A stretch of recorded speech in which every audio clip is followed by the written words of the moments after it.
کیسے فیصلہ کریں؟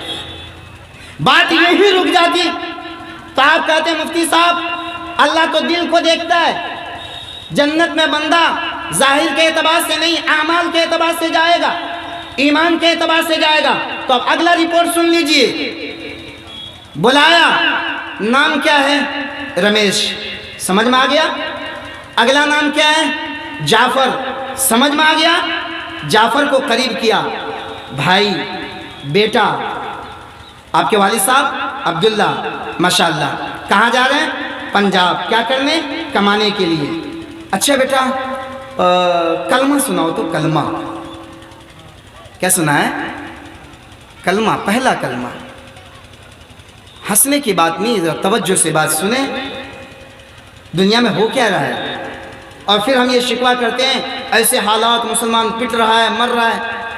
یقین جانیں جتنی گڑبڑیاں ہم نے کر رکھی ہیں، خدا حکم تو یہ دیتے کہ زمین ان کو نگل جا اور آسمان سے آپ کی بارش اتر جائے، ہونا یہ چاہیے تھا۔ کلمہ معلوم نہیں۔ اچھا اللہ کو جانتے ہو؟ اللہ کو، اس کی قدرت کو معلوم نہیں۔ رسول کو جانتے ہو؟ ہاں، کون؟ وہ جو رسول ہیں، بس نام بھی معلوم نہیں تو آگے کیا بتلائیں گے؟ فرشتے کو جانتے ہو؟ معلوم نہیں۔ قیامت کو جانتے ہو؟ معلوم نہیں۔ تمہاری کتاب کون سی ہے مذہبی؟ جانتے ہو؟ ہاں، قرآن مجید۔ کیا ہے قرآن مجید؟ وہ ہمارے گھر میں رکھا ہوا ہے، ہمارے دادا جی رجب میں پڑھتے ہیں اور رمضان میں پڑھتے ہیں، بس اتنا۔ آپ کا کیا فیصلہ ہے؟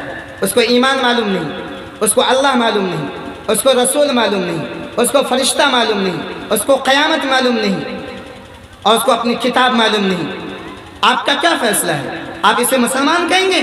چھوٹا بچہ جب اس کو مکتب میں امام صاحب پڑھاتے ہیں تو ایمان جو پڑھاتے ہیں نا مفصل، کیا پڑھاتے ہیں؟ آمنت باللہ وملائکتہ وکتبہ ورسلہ والیوم الآخر قدرہ وخیرہ وشرہ من اللہ تعالی والبعث بعد الموت۔ مطلب مسلمان وہ ہوگا جس کو کلمہ معلوم، جس کو اللہ معلوم، جس کو نبی معلوم، جس کو قرآن معلوم، جس کو مذہبی کتاب معلوم، جس کو آخرت معلوم، جس کو قیامت معلوم۔ رب کعبہ کی قسم اکابرین موجود ہے جن کو یہ سب کچھ معلوم نہ ہو، کچھ اعتقاد نہ ہو، کچھ یقین نہ ہو، نہ اللہ جانتا، نہ نبی جانتا، نہ قرآن جانتا، نہ کعبہ جانتا، نہ رسول کو جانتا، نہ قیامت جانتا، نہ آخرت جانتا۔ آپ کے رجسٹر میں مومن ہو سکتا ہے، سرکار کے رجسٹر میں مومن ہو سکتا ہے، رب کعبہ کی قسم اللہ اس کے رسول کی رجسٹر میں یہ مسلمان نہیں ہو۔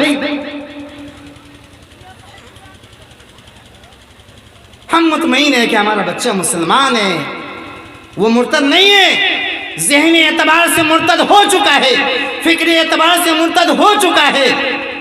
یہی وہ بچے ہیں جو دجال کے پھسنے میں پھنسنے والے ہیں، جو دجال کو خدا ماننے والے ہیں۔ وہ آ رہا ہے دجال اور منوا کے رہے گا خدا۔ ہم کس زمانے میں زندگی گزار رہے ہیں؟ اس تمہید کے بعد مجھے ایک حدیث سنانی ہے اور تعلیم بیداری کا پروگرام ہے، تعلیم بیداری پہ ایک بات کر کے اپنی بات ختم کرنی ہے۔ میں نے یہ تمہید بانی ہے، ہم کس دور میں گزر رہے ہیں، ہمیں یہ سمجھنے کی ضرورت ہے ہم کس دور میں گزر رہے ہیں۔ ایک حدیث سنیے، جب فتنے کا زمانہ ہے تو آپ فتنے سے بچا کیسے جائے گا؟ بچنے کی بھی تو کوئی سبیل ہوگی نا۔ شریعت تو ایسی نہیں ہے کہ صرف فتنہ سنا دیا اور فتنے کے بچنے کا طریقہ نہیں بتلایا، ایسا تو نہیں ہے۔ اب وہ طریقہ سنیے، وہ فارمولہ سنیے اور دل کے کان سے سنیے کہ جس پوائنٹ کو اپنانے کی وجہ سے ایک مسلمان اپنے ایمان کو بچا کر زمانے کے فتنے سے محفوظ ہو کر اللہ کے پاس جا سکتا ہے۔ کیا ہے وہ فارمولہ؟ اللہ جزائے خیر دے۔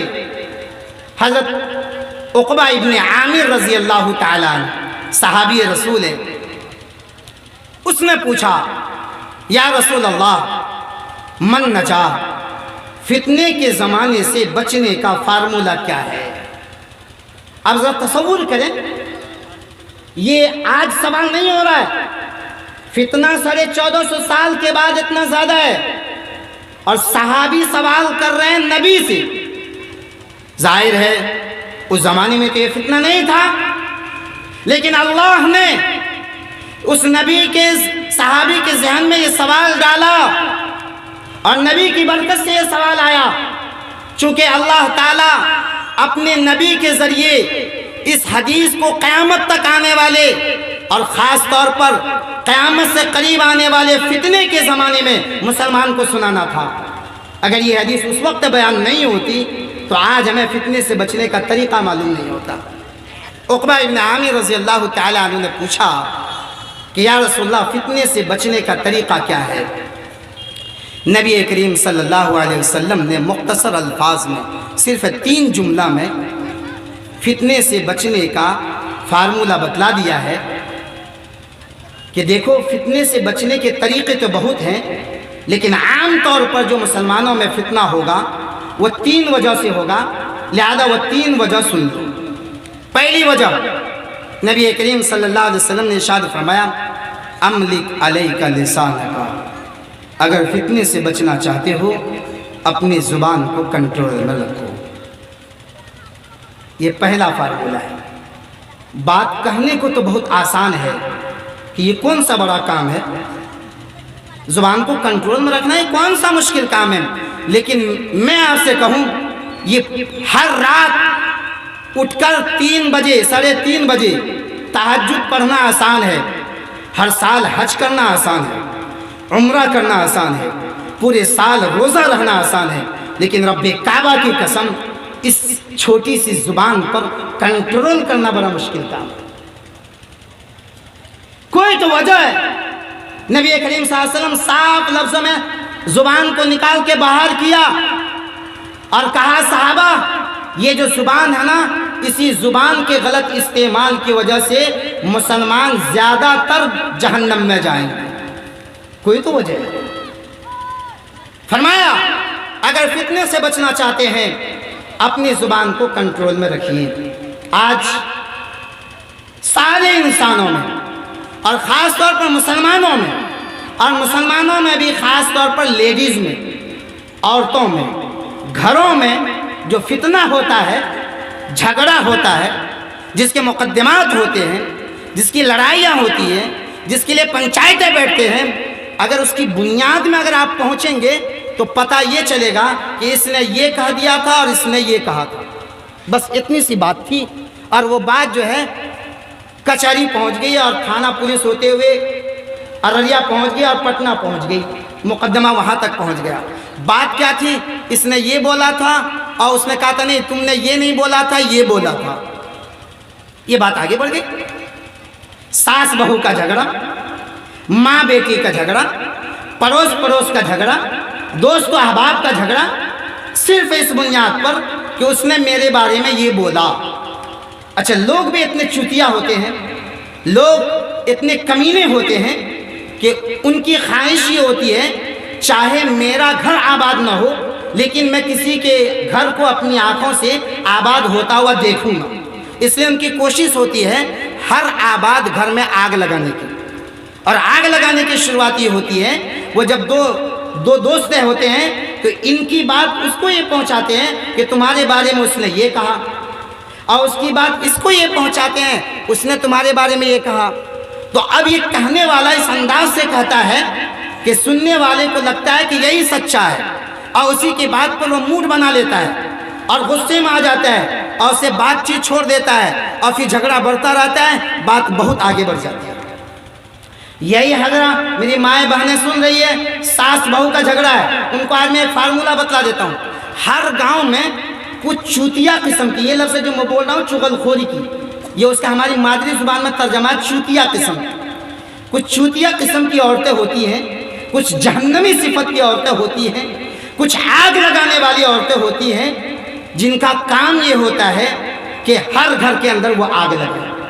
بہو آئی تو اب ساس کے پاس وہ جاتی ہے جبکہ بہو موجود نہ ہو، تو ساس سے یہ کہتی ہے تمہیں معلوم ہے بہو نے کیا کہا؟ کیا کہا؟ ارے وہ تو ابھی آئی، وہ یہ کہہ رہی ہے کہ یہ ساس ہے کہ سیٹھ ہے؟ کیا بولے؟ یہ ساس ہے کہ سیٹھ ہے؟ یہ ساس ہے کہ حاکم ہے؟ ہر وقت حکومت ہی کہتی رہتی ہے، ہر وقت آرڈر ہی کرتی رہتی ہے، ہر وقت خدمت ہی کراتی رہتی ہے، ہر وقت جو ہے کچھ کرتی نہیں، اپنی بیٹی سے کچھ کراتی نہیں، اور صبح سے شام تک ہمیں کام کرواتی رہتی ہے۔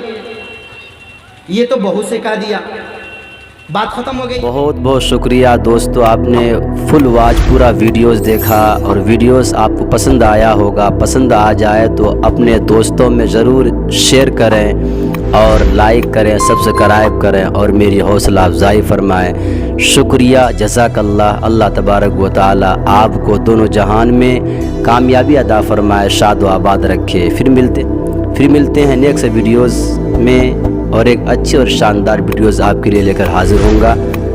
تو اجازت دیجیے، پھر ملتے ہیں دوسری ویڈیوز میں۔ السلام علیکم ورحمۃ اللہ وبرکاتہ۔